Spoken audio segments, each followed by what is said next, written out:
Ghostbusters Afterlife. Oh, this is great.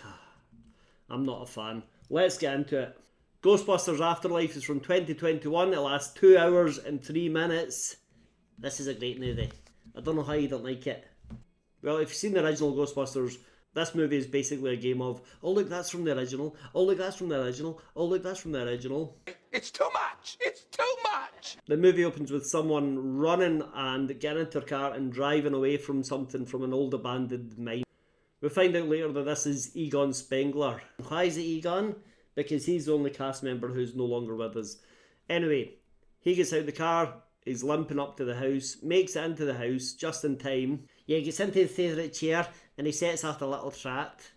He tells it a TK meter, which will tell him when a ghost is near, and then he waits. The PK meter starts to go off, so he knows the ghost is near, so he should be ready to open the trap. But he just sits there, and the chair that he's sitting in comes to life, and basically, I guess, kills him. Yep. And then whatever spirit or ghost or whatever it was flies off back to the abandoned mine. We cut to a house in the suburbs. It's a beautiful day. This young family, Trevor who's 17 and Phoebe who's 12. Yeah, they're the thinny. Are they? Yes. The rent's overdue, but the mum tells the landlord, listen, my dad just died. He left me his house in a will. So instead of selling it, they head out to see it. So they could put it in the market as is, but they decide, let's go and see the house. Yeah, so they drive out to the country and it's the same house from the start of the day where Egon Spengler died. Let's keep it light. Oh, by the way, we're not supposed to know it's Egon Spengler yet. Later on we see an outfit that says Spengler on the badge. But if you're watching this, I'm assuming you've seen the movie, or you don't want to see the movie. Good call. No, watch it, it's great. So they get to this farmhouse and it's huge. It's like a mansion. It's beautiful, it's fully furnished, it's full of like cool stuff, and they don't like it.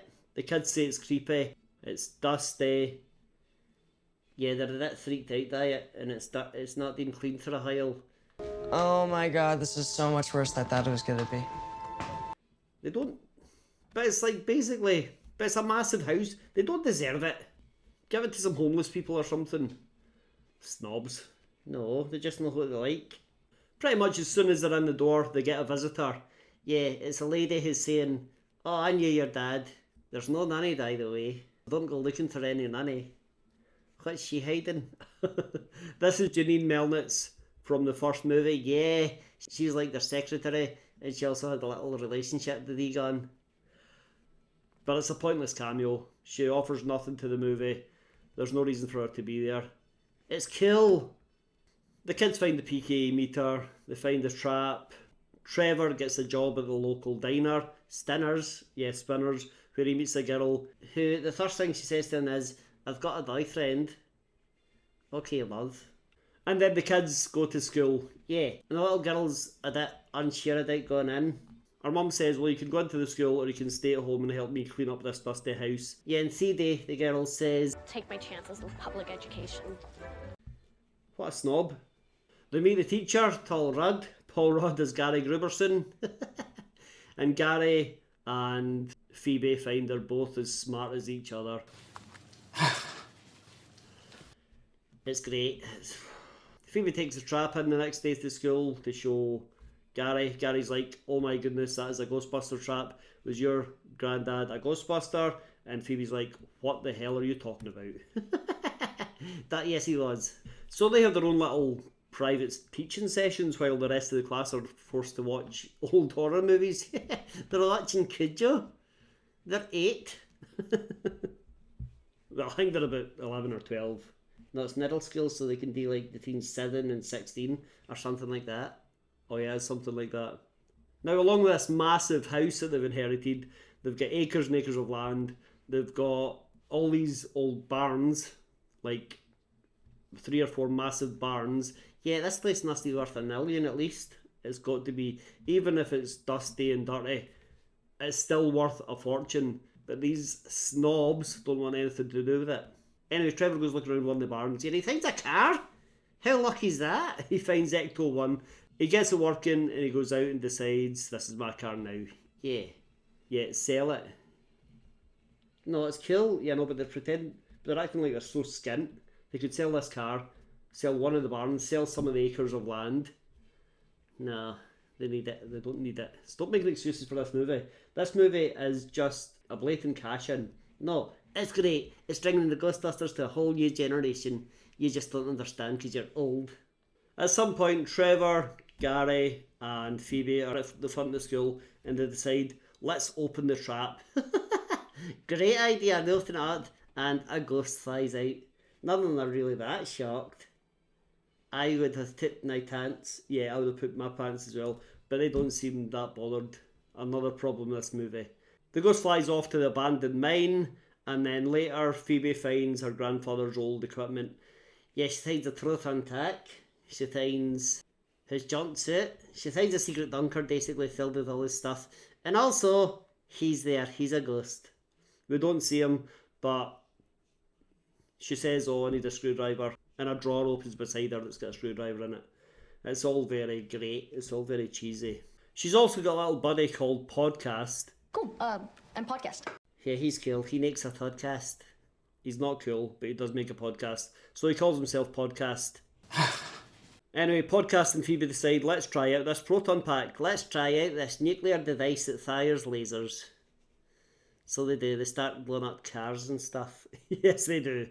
While they're trying it out, they meet a ghost. Yeah, that's lucky, isn't it? Yeah, yes. And it's a sort of slimy looking green thing that eats everything. And it's basically Slimer. No, this is Muncher. It's this chubby little ghost that eats everything. And Slimer. No, Nuncher. Very good. They start to chase it. And while they're chasing it, Trevor turns up in Ecto 1. He says, get in. He's also not that bothered about seeing ghosts. No one's that bothered about seeing ghosts in this movie. But they get in the car. Phoebe takes a little gunner's seat. And they chase it through town, firing nuclear weapons all over the place, damaging the town, and not being able to catch a ghost. They're trying their best, but they're just not Ghostbusters yet. They shouldn't be near this stuff. Did they do catch it? Oh yeah, actually they do eventually catch Muncher and get him in the trap. Yeah, and then they're arrested. That's right. The police pull them over. And they're cut to children in a jail cell. Turns out the sheriff, his daughter, is the girl that I've got a boyfriend. Yeah, that girl. So she could probably get them out of jail, but she doesn't. They just wait until their mum comes along and she bails them out.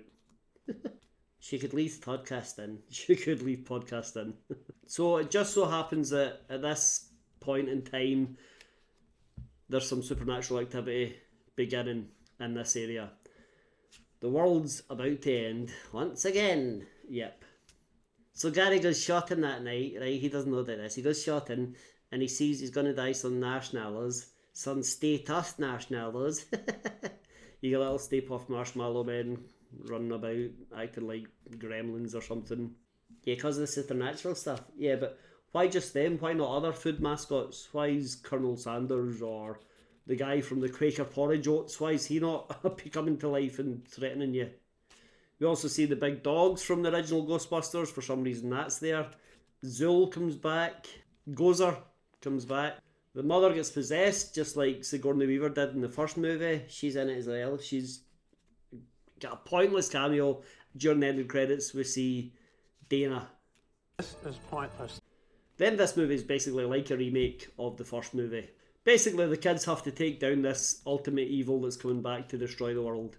Yeah, and they're about to do it. And then it's too much for them. They're getting beat. And then luckily, 3 friends turn up to help them. Peter Venkman, Ray Stantz, and Winston Zednor. There's a big battle. Even with all their combined forces, the kids and the original Ghostbusters, it's still not looking good. And then the ghost of Egon Spengler turns up. Doesn't need nothing in his mouth because I don't think the animation's quite there. They've used existing footage of the man and put it into this movie as if he's a ghost. And he comes and he helps them save the day.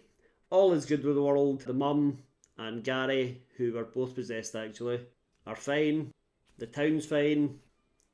There's an initial farewell to Egon. That bit's actually quite nice.